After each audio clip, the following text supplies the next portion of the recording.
Yo, one, two, three, go. Langsung mulai ya? Ya.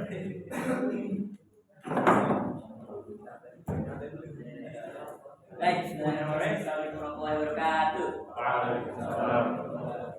Salam Sains Indonesia. Balik lagi bersama saya David Kacesta Adabi. Sini lihatnya, sini lihat. Kembali lagi bersama saya David Kacesta Adabi di MC kali ini hari ini di channel Sains Indonesia. Pada hari ini temanya tentang bahas podcast tentang bahasan coding.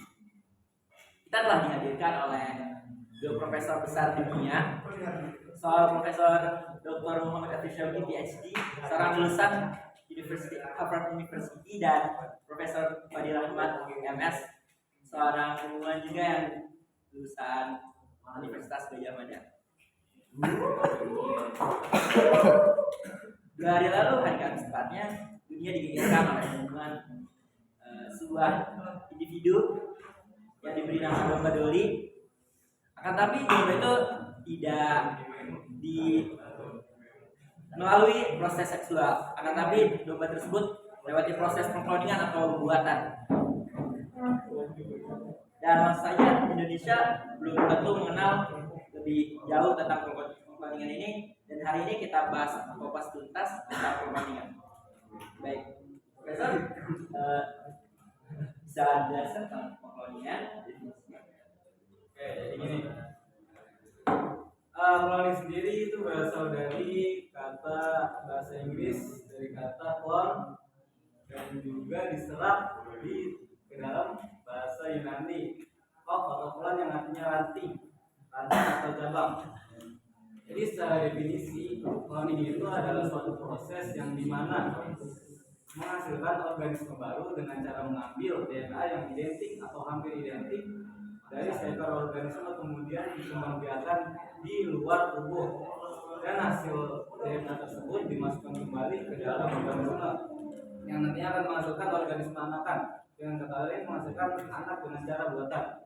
Oke, simpelnya gini, cloning itu kayak benar-benar mengadakan suatu organisme. Kayak saya tuh mengambil sel DNA dari suatu makhluk, kemudian dikembangbiakan di luar makhluk tersebut. Nah, setelah hasil dari kembangbiakan di luar tubuh tersebut, kemudian dimasukkan ke organisme lain yang nantinya akan menggandakan organisme awalnya.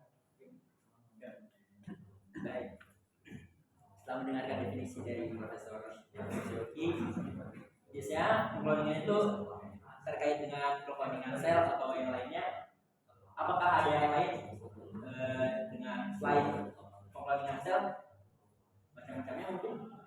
Ya, baik. Untuk macam-macamnya, pengklonan itu ada 4 macam kan. Yang pertama pengklonan alami, yang kedua ada pengklonan molekuler, yang ketiga ada pengklonan sel, dan yang keempat ada pengklonan organisme. Nah, untuk pengklonan yang pertama itu pengklonan alami. Biasanya itu terjadi pada tumbuhan, jamur, bakteri. Dan untuk pengklonan yang kedua, pengklonan molekuler, biasanya dilakukan untuk eksperimen biologi seperti penggunaan sidik jari atau produksi protein. Nah, untuk selanjutnya pengklonan sel. Nah, untuk pengklonan sel sendiri ini belum bisa dibuktikan oleh ilmiah. Nah, yang terakhir ada pengklonan organisme. Nah, ini adalah metode reproduksi aseksual, seperti melahirkan sapi tanpa melakukan seksual. Pada kedua topik awal, yaitu adalah sebuah domba Dolly yang tidak biasanya tuh pengkloningan tuh terjadi pada misalkan tumbuhan atau hewan. Dan pertanyaan saya adalah, apakah mungkin pengkloningan pada manusia untuk menghasilkan manusia tanpa adanya fertilisasi atau pembuahan pada sebuah hidup? Jadi betul, pada tahun 1996 domba Dolly itu berhasil diciptakan hasil dari cloningan sel. Pada tahun 2002 ada ilmuwan yang bernama Boy Selir mengklaim bahwa ia dan tim ahlinya telah menciptakan manusia cloning. Namun setelah ditanya-tanya dia tidak bisa memberikan bukti, dan masyarakat dan para ilmuwan lain mengklaim bahwasanya itu hanya sesuatu yang diada-ada. Untuk alasan mengapa manusia belum bisa dikloning sampai saat ini adalah manusia kloning jika diciptakan akan mudah terjangkit penyakit, sehingga Syekh Yusuf Al-Qaradawi melarang melakukan cloning terhadap manusia karena akan membuat manusia tersebut tersiksa.